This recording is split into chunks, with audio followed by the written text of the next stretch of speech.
Assalamualaikum warahmatullahi wabarakatuh. Salam sejahtera untuk kita semua. Nah, kali ini kita akan membahas beberapa soal tentang materi Bhinneka Tunggal Ika. Jadi, ini kelanjutan dari pembahasan soal part 1 ya. Langsung saja pada soal nomor pertama.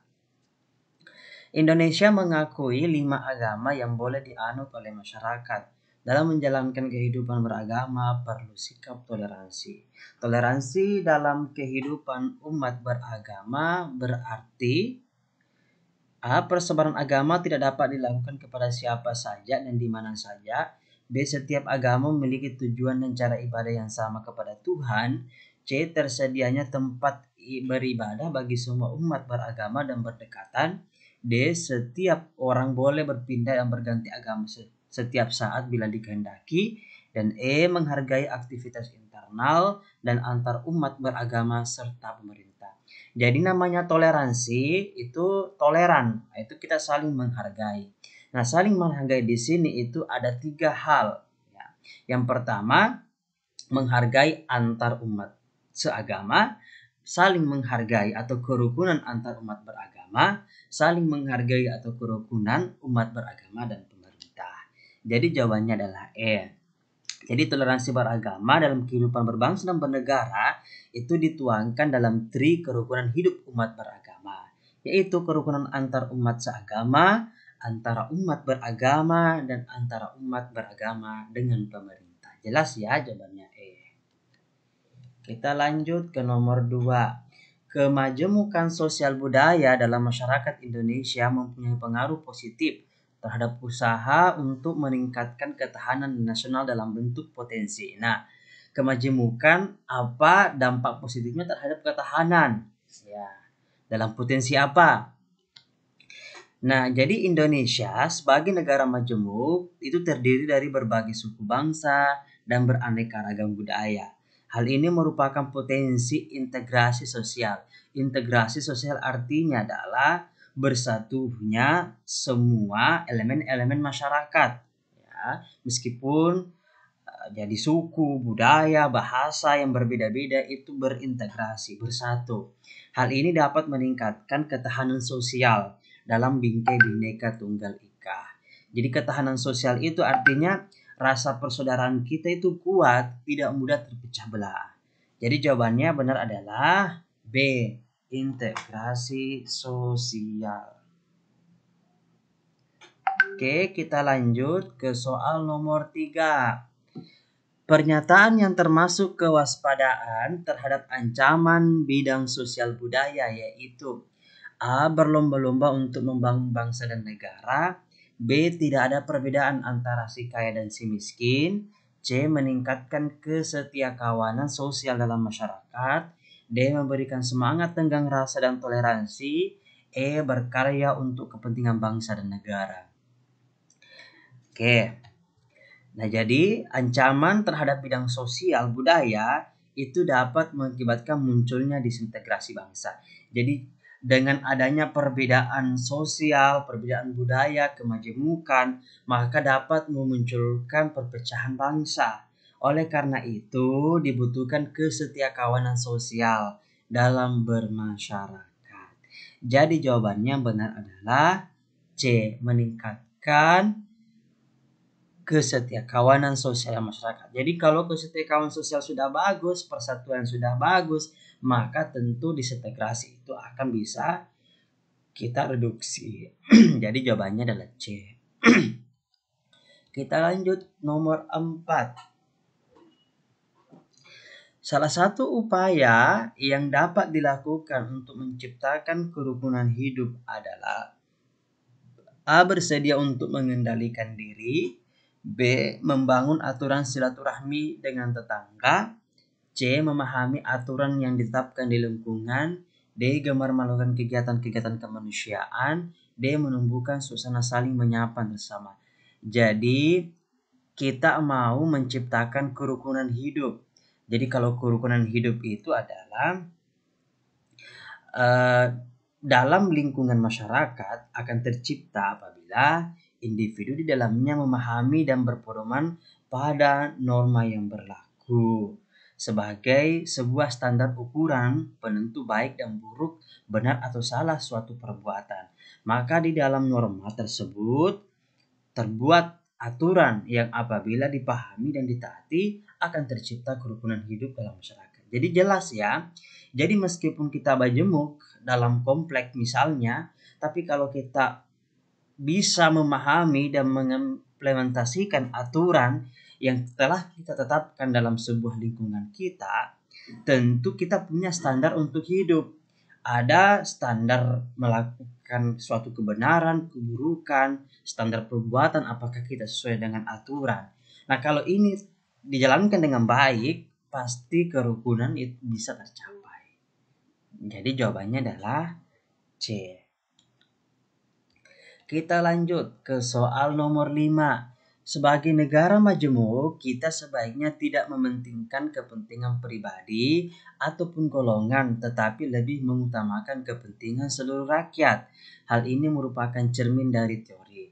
Jadi kalau teman-teman masih ingat pembahasan materi kita, ada beberapa teori-teori ya yang sudah kita jelaskan.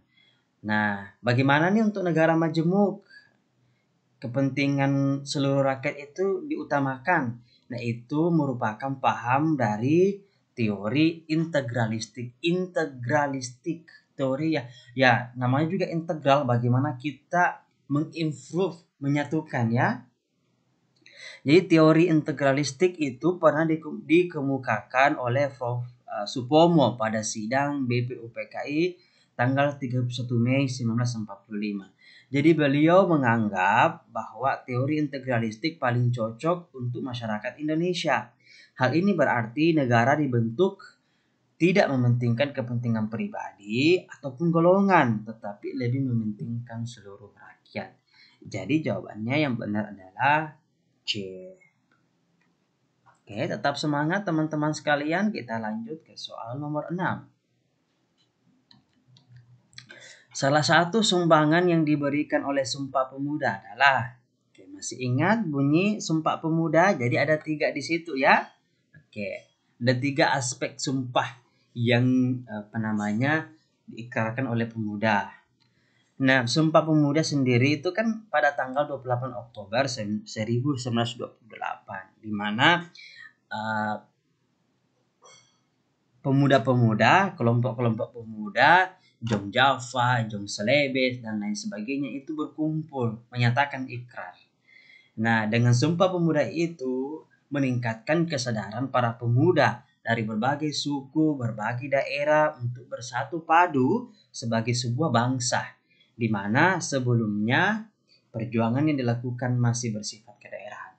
Jadi sebelum Sumpah Pemuda, pemuda-pemuda kita itu berjuang untuk daerah, berjuang untuk Celebes, Sulawesi, berjuang untuk Java atau Jawa, berjuang untuk Sumatera dan lain sebagainya. Dengan Sumpah Pemuda itu, maka berjuang untuk negara Republik Indonesia, bangsa Indonesia. Bangsa itu kumpulan dari masyarakat yang memiliki nasib yang sama, cita-cita yang sama, tinggal pada wilayah yang sama. Ya, itu ya. Jadi jawabannya adalah B. 7. Membina persatuan dan kesatuan dihubungkan dengan semboyan Bhinneka Tunggal Ika, mengandung makna bahwa A. Setiap masyarakat yang bergaul harus dapat menyesuaikan diri. B. Kebudayaan daerah harus terus dilestarikan oleh setiap masyarakat. C. Setiap masyarakat dalam pergaulan tidak boleh membedakan suku.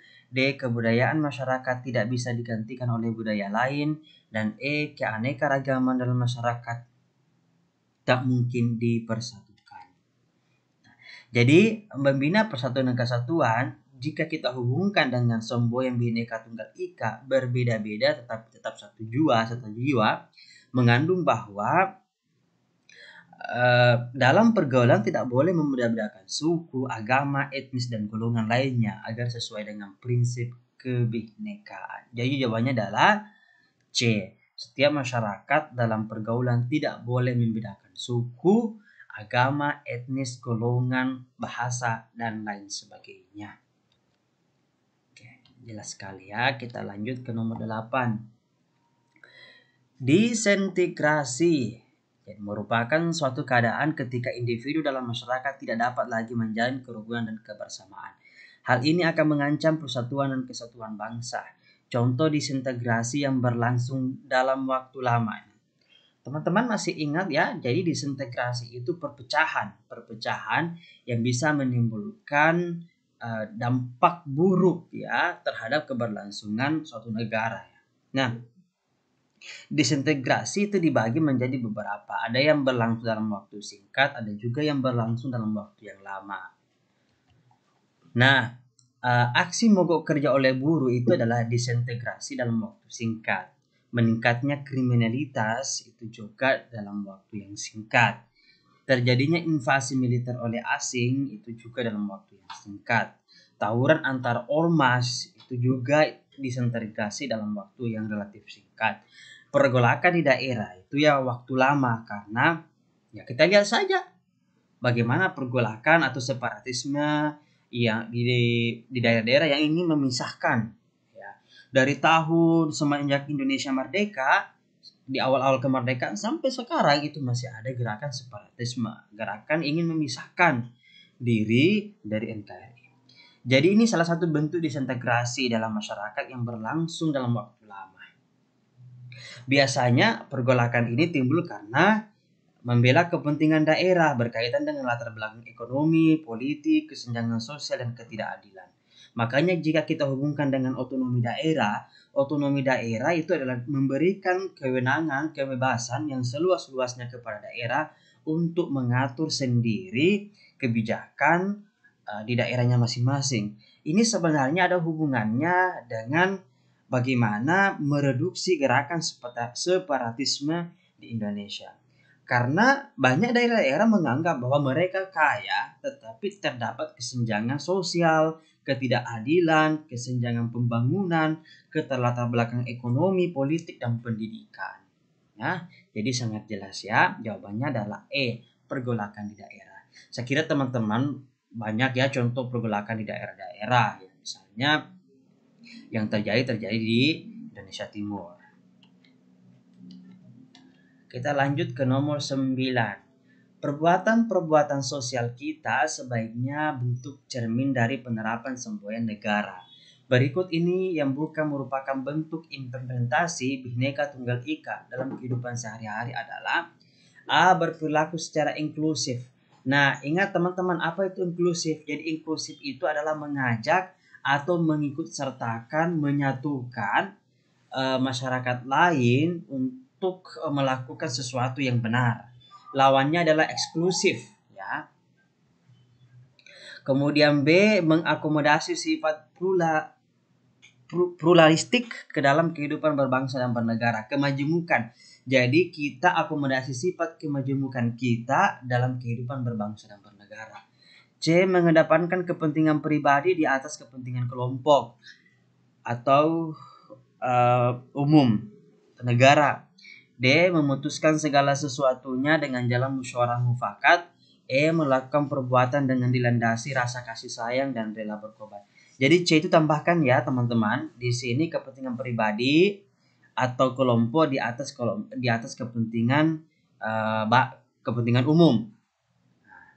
Jadi kepentingan pribadi atau kepentingan kelompok di atas kepentingan umum. Tandai ya, tambahkan di bagian C. Jadi tentu saja yang bukan merupakan bentuk implementasi Bhinneka Tunggal Ika dalam kehidupan sehari-hari adalah kita mengedepankan kepentingan pribadi atau kelompok di atas kepentingan orang banyak atau kepentingan umum. Jelas ya? Teman-teman sekalian, itulah beberapa pembahasan soal pada materi Bhinneka Tunggal Ika.